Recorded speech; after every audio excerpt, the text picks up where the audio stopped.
Bulletin का आगाज करेंगे अहम अदालती कार्रवाई से मुताल्लिक। Supreme court practice and procedure bill पर हुक्म इम्तना बरकरार। सुप्रीम कोर्ट ने समाअत 3 हफ्ते तक मुलतवी कर दी।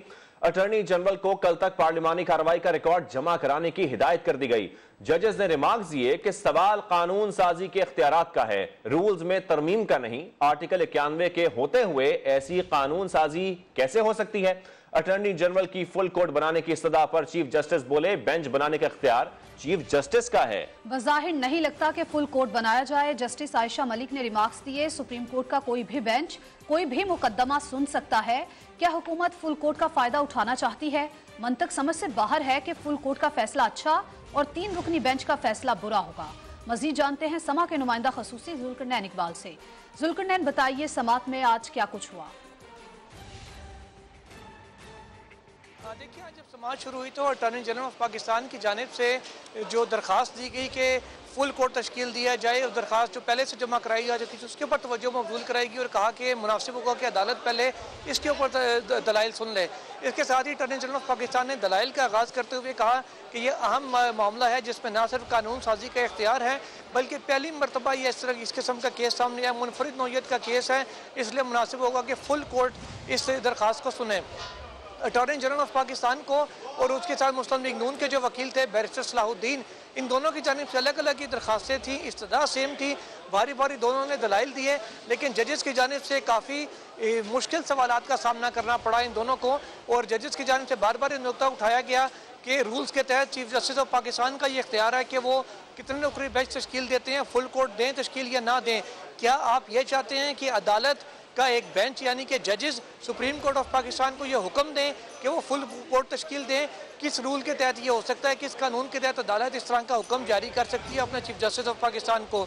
इस पर उन्होंने कहा कि मामूल में इस तरह की दरख्वास्तें आती हैं तो जस्टिस आयशा मलिक की जानिब से ये कहा गया कि जहाँ पे कानून साजी के इख्तियार का मामला हो या फिर जो सुप्रीम कोर्ट के रूल्स के मामले बात हो या कई कवानीन जो अदालत में चैलेंज होते हैं उनके ऊपर भी जो बाज़ औक़ात 3 रुकनी बेंच सुनता है, बाज़ औक़ात 2 रुकनी, बाज़ औक़ात 5 रुकनी बेंच इसकी समाअत करता है, वो इस चीज़ को तयन करता है कि क्या आप हर मामले के ऊपर फुल कोर्ट तश्कील दी जाएगी? क्या आप चाहते हैं कि अदालत कैटेगराइज कर दे कि कौन से मुकदमात 3 रुकनी सुनेगा, कौन से 5 रुकनी? चीफ जस्टिस ऑफ पाकिस्तान ने इस मौके पर कहा कि हम इस तरह का कोई फैसला नहीं देना चाहते जो मुस्तकबिल के लिए एक मिसाल बन जाए और फिर आगे के जो चीफ जस्टिस हैं वो पाबंद हो जाएं उसके कि वो इस मामला के ऊपर फुल कोर्ट तश्कील देंगे। इस पर जो जस्टिस इजाजुल हसन है उनकी जानिब से ये कहा गया कि कवानीन तो हाई कोर्ट से भी चैलेंज होते हैं, तो क्या हाई कोर्ट में भी इसी तरीके से फुल कोर्ट की सदा की जाती है?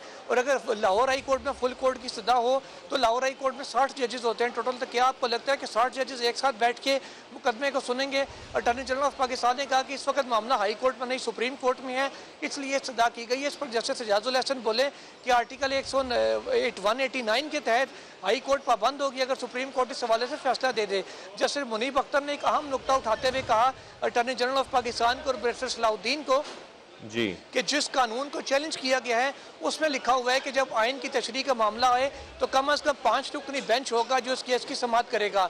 जिस कानून का आप दिफा कर रहे हैं उसमें लिखा हुआ है कि 5 रुकनी बेंच समाअत करे, तो आप जो आइन बनाने वाले हैं जिन्होंने इस कानून को बनाया है यानी पाकिस्तान मुस्लिम लीग नून और वफाकी हुकूमत, वो किस तरह से उस कानून के खिलाफ जाकर ये सदा कर सकते हैं कि फुल कोर्ट सुने जब पार्लियामेंट मुतमईन है इस कानून से कि 5 रुकनी बेंच के ऊपर मुतमईन हो, जबकि अदालत में सिर्फ 8 जजेस बैठे हुए हैं। लगता है हुकूमत की या तो गिनती खराब हो गई है या फिर अपने ही बनाए हुए कानून से के खिलाफ जाकर वो ये सदा कर रहे हैं। अभी फुल कोर्ट के ऊपर दलाइल जो हैं वो मुकम्मल नहीं हुए थे बैरिस्टर सलाहुद्दीन के चीफ जस्टिस ऑफ पाकिस्तान ने कहा क्योंकि 2 बजने से ऊपर टाइम हो चुका है और बेंच के एक रुकन ने चंद हफ्तों के लिए वो इस्लामाबाद में मौजूद नहीं होंगे, इसलिए इस मुकदमे के ऊपर जो समाअत है वो आइंदा चंद दिनों में नहीं हो सकेगी। तो चीफ जस्टिस ने कहा कि 3 हफ्ते के बाद जब दोबारा ठीक है, दलाइल मुकम्मल नहीं हो सके अब तक और सुप्रीम कोर्ट ने समाअत 3 हफ्ते तक मुलतवी कर दी है। जुल्करनैन, आपने तफसीलन आगाह किया, आपका बहुत शुक्रिया।